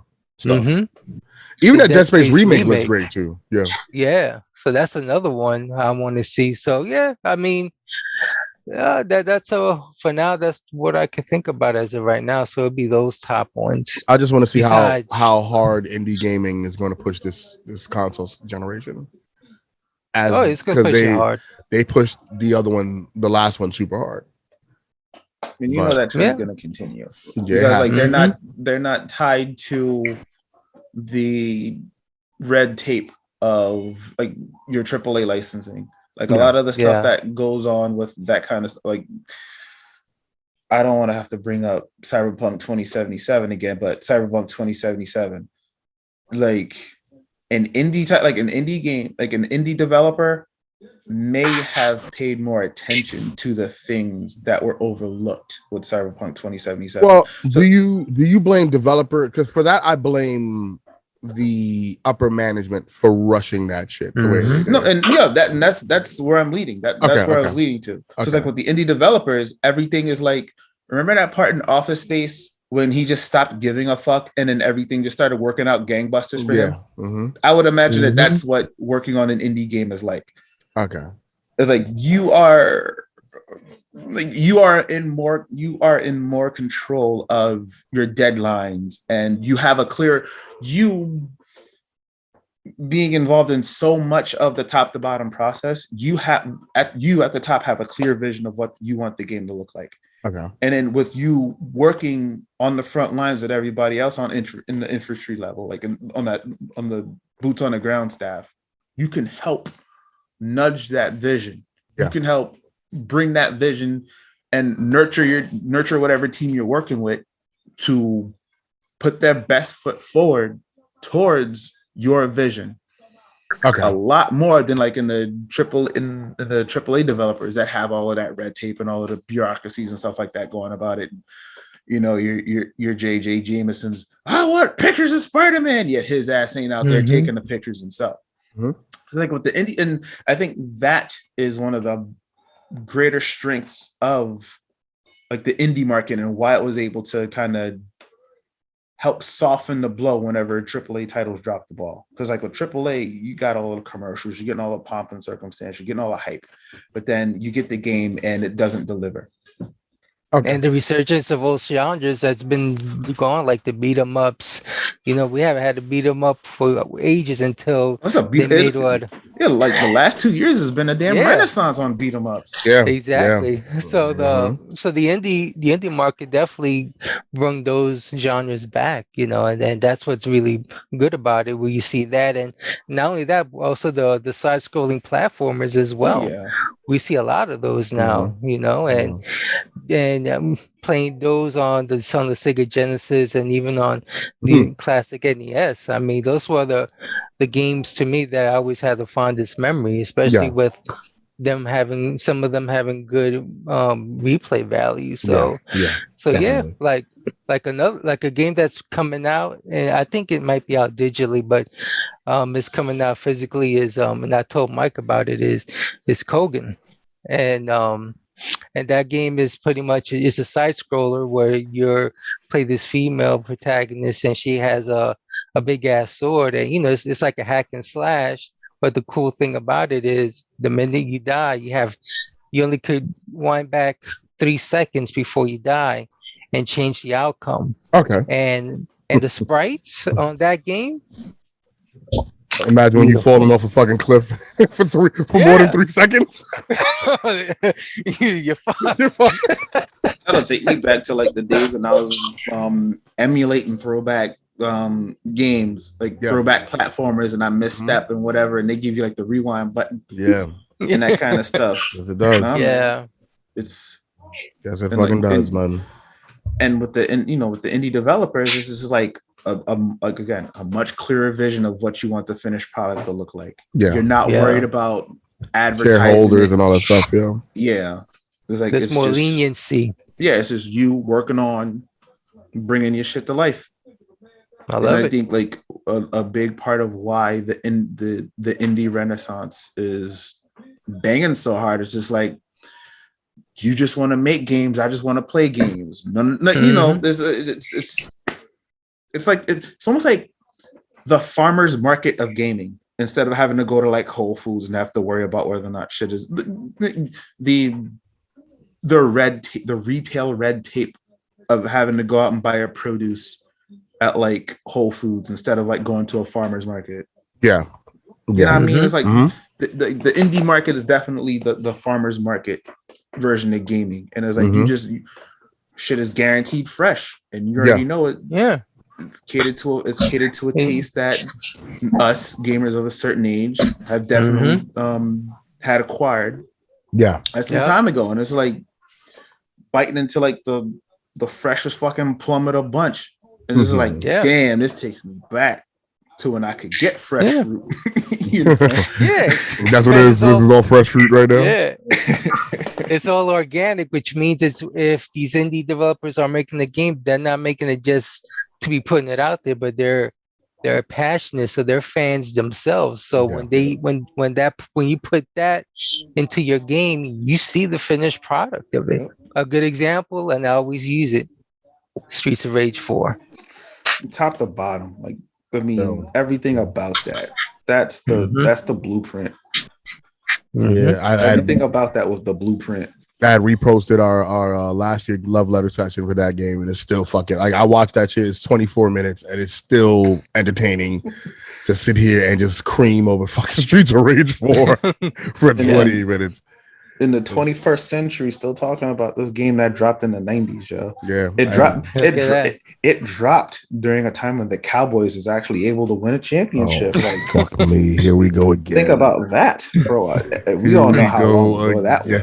Mr. Peabody and the Wayback Machine. You are like, not letting that rock, huh? You're not letting this one go. Hey, man, credit to them. Credit to them. Flat tops are still in. Credit to them.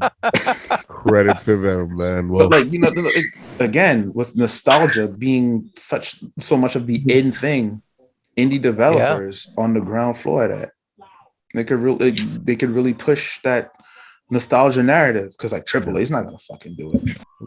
Think about it. The last generation console, where pretty much it was the indie front that carried that. They made the PS4, the Xbox One relevant, and we're seeing the same thing now with this current gen. And I'll say this: remember when the PS3 and I guess the 360 were coming out, and to like the handheld extent, when the pre-Vita, the PSP Go. Okay.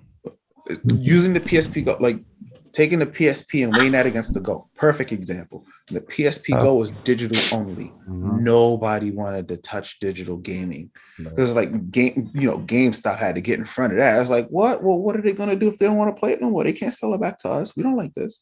Yeah. And then with that, they're like, oh, but tell them about the size of the hard drive that they're gonna have.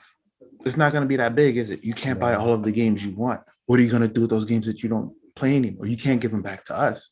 So there's no way that the digital market is gonna work. The indie market showed, and the indie market pushed. I don't want to say pushed, but it kicked the door down and bum rushed the digital market. It showed that the digital market was hella viable, so much so that this current console generation has a hard disk and a digital only version of each console. So kiss that indie ring, bitch, because like without that, this doesn't happen. It changes how gaming works. Yep. And think about and all of that. So nostalgia is out here changing the damn future, yo. There's a lot of power in that market.